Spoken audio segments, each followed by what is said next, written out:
With us this morning is Kellyanne Conway, Trump's manager.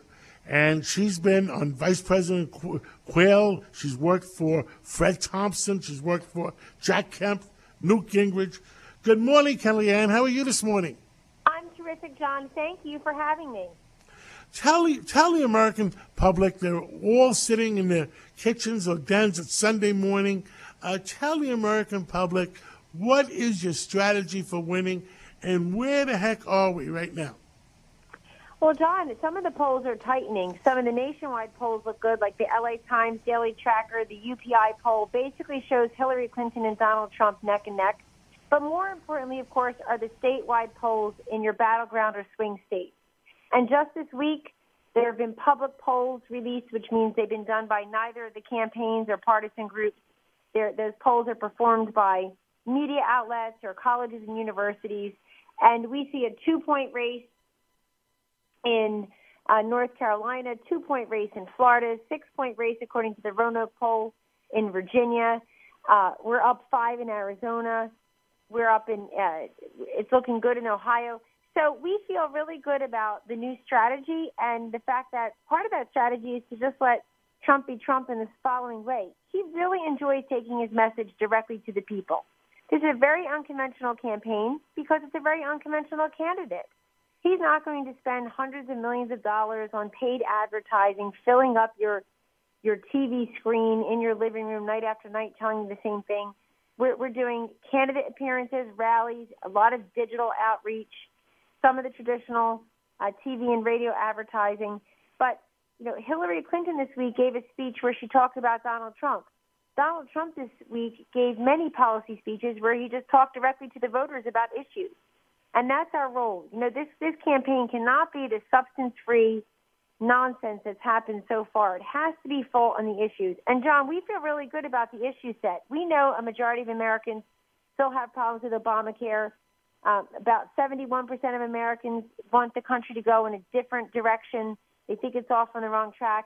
They want the economy rebuilt. They want energy and infrastructure unleashed and rebuilt in a great way. And they certainly want terrorism and ISIS dealt with in a stronger way than Hillary Clinton saying at her convention speech that they're, quote, our determined enemies.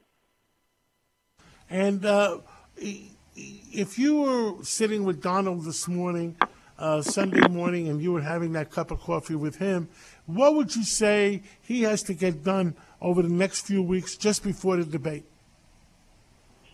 Several things. Keep on visiting these swing states and invest in the places and the counties that every nonpartisan political observer agrees will decide this presidential outcome, John. So you're talking about 10 or 11 states, 30 to 40 counties, and the investments include your field staff, your ground game, your data operation, candidate appearances, conventional and unconventional touch-the-voter methods, whether it's text messaging, digital, TV and radio advertising, and keep on pushing on the issues. I mean, Hillary Clinton gives very few policy speeches.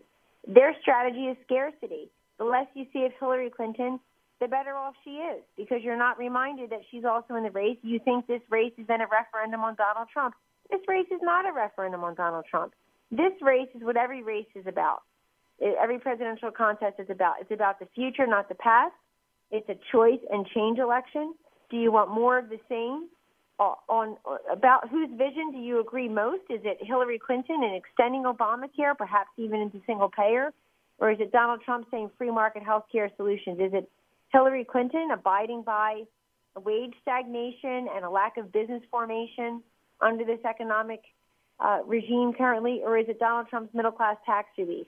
So there are stark choices that we need to make. We need people to understand this contest is not just about personality, it's about principles. It's not just about individuals, it's about issues. And, John, if you look at anybody's polling, it's clear this year, as it's been clear for years and years, Americans expect and deserve to have a full contest, a full airing of the issues. We shouldn't have to wait for the formal debate, 90 minutes worth of TV time times 3 debates. We shouldn't have to wait for the debates to find out where these two people are on the issues of the day. So Donald Trump's out there 3-4 times a week giving major policy speeches with roadmaps and plans. Hillary Clinton's either in hiding, raising money in California, or giving speeches about a website. You know, I'm on the board for 30 years with Donald on the Police Athletic League board. And we worked very hard to help inner city kids and help them succeed and make it in the world. And I know he's addressing the black community because he needs a percentage of the black community. He needs a percentage of the Hispanic community. Are we making progress working with those people? We are, John, because first and foremost, you have to show up, and you have to listen, and you have to care.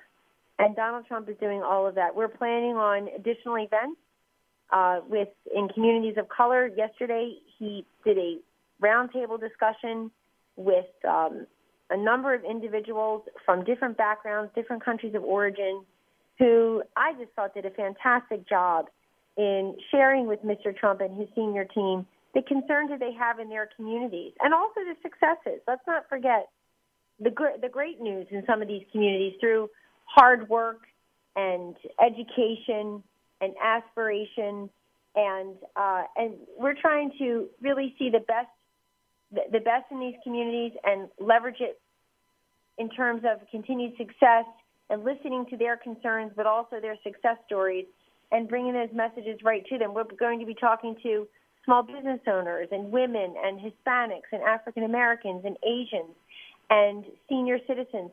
Why?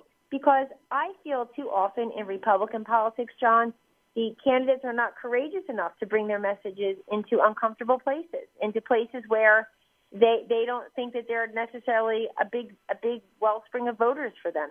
That's not the point here. We have to look at each other as fellow Americans. We have to look at each other as folks who all deserve to know where these two candidates stand on the issues and how their lives would improve or not improve under their respective presidencies. So showing up, listening, and caring, and then continuing that message, very important.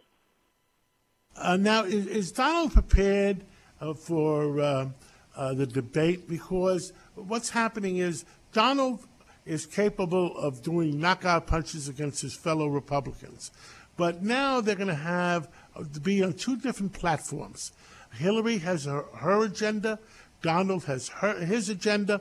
Hillary is capable of naming every foreign minister, every prime minister in 185 countries, and I'm sure Donald has not learned that yet.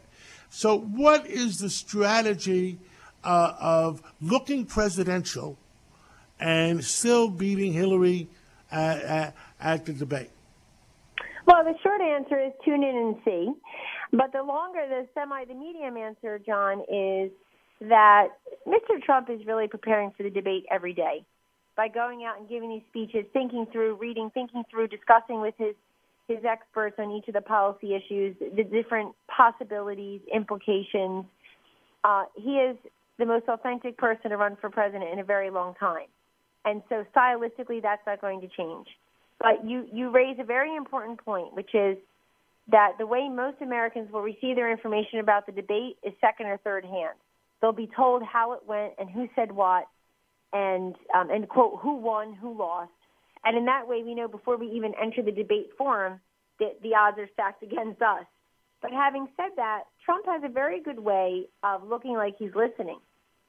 And so when Secretary Clinton delivers her response, he will be respectful and he will listen. He may disagree with her and he may tell her policies are wrong, and the hard left may try to spin that. The Clinton people may try to spin that it's disrespectful or sexist, but that's ridiculous.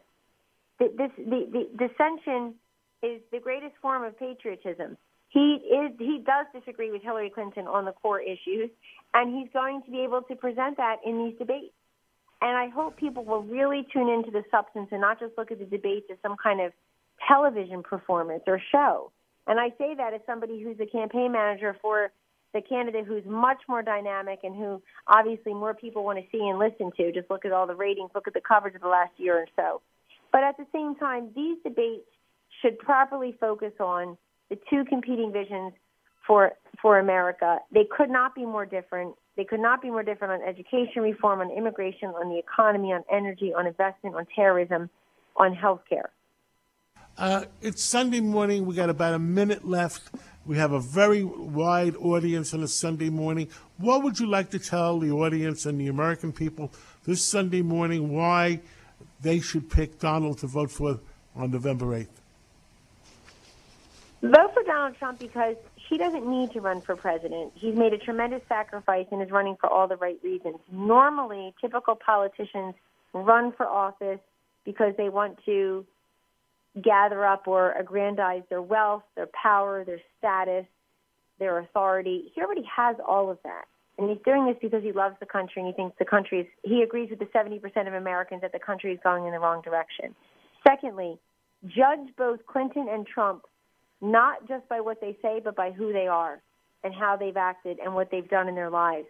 This is a man who has promoted women and minorities in his corporation for decades, including most recently with me as the first Republican presidential campaign manager, who's a female. He has employed thousands of people from many different countries and ethnicities and both genders and all walks of life. He has been very charitable in his giving. He's been very successful in business.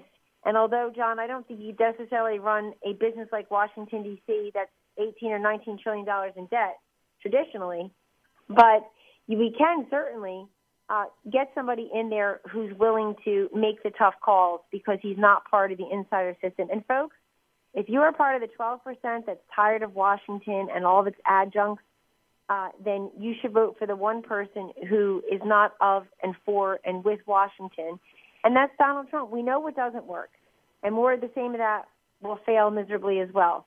So go for the guy who's a disruptor, the change maker, the agent of transformation, who's in it for the right reasons, and is a solutions-oriented guy. Kellyanne Conway of Donald Trump, thank you for being with us this Sunday morning, and good luck and work hard. And you're a great American, and we hope to catch up with you again soon. Yes, John, anytime, and God bless you too. Thank you. God bless America. This is the Cats Roundtable. We'll be right back.